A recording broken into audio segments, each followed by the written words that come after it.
Yeah, exactly, exactly. They Yeah. talked in the third of the debate where they actually talked about, local issues. It's funny to me when I hear this is sort of just epidemic amongst all politicians, I think. And in fairness to politicians, very few of them come from an economic development background, because I'm about to talk about some things related to economic development. And so unless you're immersed in that as a professional and working on specific things related to what we broadly call economic development, maybe you wouldn't know. But when we're talking about different kinds of assistance, what really irks me, particularly during the pandemic, but it was still just as bad prior to this. We're first of all, there's a couple of things. We're always talking about loans and then on the other side of loans, grants. So we look at small business, however we want to define that, and we say we're either going to give these small businesses for particular reasons grants. Grants are monies, funding from some agency, in this case, the state, that you do not pay back. Loans, of course, need to be paid back. And we seem to be giving out a whole lot of loans during COVID-19, when this is the time, if you were ever going to do things like grants, money that you don't have to pay back, this would be the time to do it. I say that simply because I have, since March, helped dozens and dozens of businesses throughout North Central Mass make a decision. Should I take, a PPP loan or not? Or, and for many businesses that took some of these loans out that decided to do it, the reality is they really shouldn't have, because in the time it's going to take for the loan to come due and they start paying it over 24 months, as an example, most of them haven't recovered. And they were already doing bad in the first place at paying their expenses, right? Just they're never going to be able to pay it back like this. Now, what I wanted to do for our listeners as well, because I don't think a lot of these little details are often explained to the general public, but we're going to talk a little bit just for a moment about the difference between earmarks, between grants, and between bond bills. And maybe there's some other things too that I haven't thought of that we think of as we talk. Senator Tran, a lot during the debate, kept recounting the kinds of funding in various ways that he's brought to the district since he became a senator. And so what I'm about to explain to people is not to refute anything that he said in particular, nor to accept or refute anything that John Cronin said, but simply because it came to mind to me as I'm listening to the two gentlemen debate. We've never explained really to the vast part of the public the difference between these things, right? So if you are some kind of an institution that receives public money from the state of Massachusetts, you might receive an earmark. Now, an earmark is money that has been allotted to you by an act of the legislature.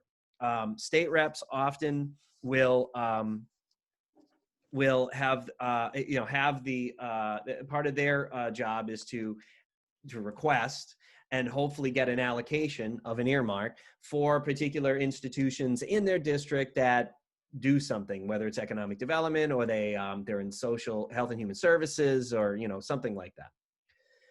Grants are a little different in that the money can come from a variety of different sources in grants, but the way that money interacts with the public is an institution of some kind, almost never an individual, but institutions receive grants and they don't have to pay it back.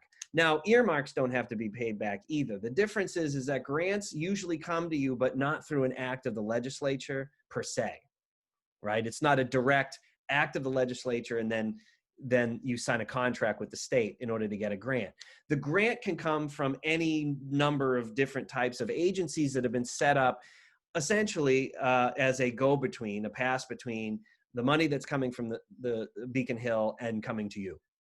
Whether that's the Mass Growth Capital Corporation, Mass Development, which is a quasi-state agency, Mass Technology Collaborative, Mass Biosciences Center. Yeah, it's all taxpayer money, but there's a it's little all taxpayer money. It's how it's divided up in dividends. It's all our money. And who gets what, and I think that's the main point. Like, who gets what that's huge if you're a representative of the people, because you got to bring home the bacon, as they say.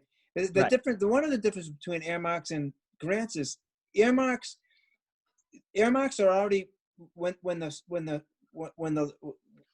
Beacon Hill votes, when the state legislature votes on something, on money, that particular project or that city is already named as getting that money. So they don't apply for it. That state Correct. rep, that Right. senator or state rep has already got that money in an earmark for his or her constituent or district. Grant you have to apply for. So you apply for it. If you get accepted, you get the grant. And either way, you don't pay them back. Although I'm not sure. Earmarks, depending, if you get an earmark from a bond bill, you might have to pay it back because there's different nuances to it. Well, and that gets us to the third piece, which are bond bills, right? And this is where the rubber meets the road as it relates to putting into context what politicians will say during an election. Bond bills are interesting in that if the Senate passes a bond bill, our state Senate passed a rather large bond bill in August, and it all had to do with pandemic relief of various kinds. But it also addresses a lot of those needs for long term. So the hope is that not only will they save a variety of businesses and families during the pandemic, but that they'll put them in a better position to be able to grow once the pandemic is over. Bond bills are unique in that, and this is important for the general public to understand, that money is not cash that's sitting at the legislature that's ready to be dispersed. Like an earmark. The bonds, like an earmark. An earmark is part of this year's budget, and it's going to be given out within this part of the budget year. Right. The bonds have to be raised. The money has to be raised. Right. Okay. In other words, the government sells bonds, and once they have sold the bonds and they have received liquid money for that, then the money can be distributed as it was allocated in the bond bill. So if you have a $1 billion bond bill and you have 10 different initiatives that will be funded, each at $1 million, there's your, oh, wait a minute, that's the wrong amount of money. You get my point, $100 million, whatever the case may be. Whatever it is, yeah. But they don't get funded until you've raised the money. And also, I think, correct me if I'm wrong. So in a bond bill might not get funded for 2 or 3 years. Right. Correct me if I'm wrong. It's not effective, by the way, during a pandemic that's happening right now, but that's a different story. Exactly. It's not money in the bank, so to speak, at all, is what you're saying. It's like, it's not money you can spend right away. You can't even bank on it, for instance. Right. So when our elected officials are running for office and their incumbents are listing things that they said, well, we've done this, we've done that, in and of itself, to get legislation passed, I'm talking about the day-to-day work of being on the floor of the House or the floor of the Senate and debating the merits of a piece of legislation. That in of itself, if you're an engaged legislator, is tough work, okay? But just because somebody got a bond bill passed, you have to look at the number of things that they're saying, well, this is all the stuff we did this year. Well, how much of it is actually helping us? And I ask the people listening and all of our voting citizens to really seriously consider this at times like the ones we're in.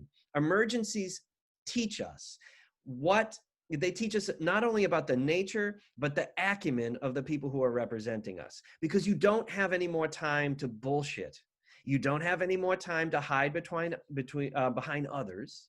You have to act in a decisive fashion quickly, and you have to do it right, and you have to do it fiscally responsible, because you use the public trust as a mechanism for achieving a goal.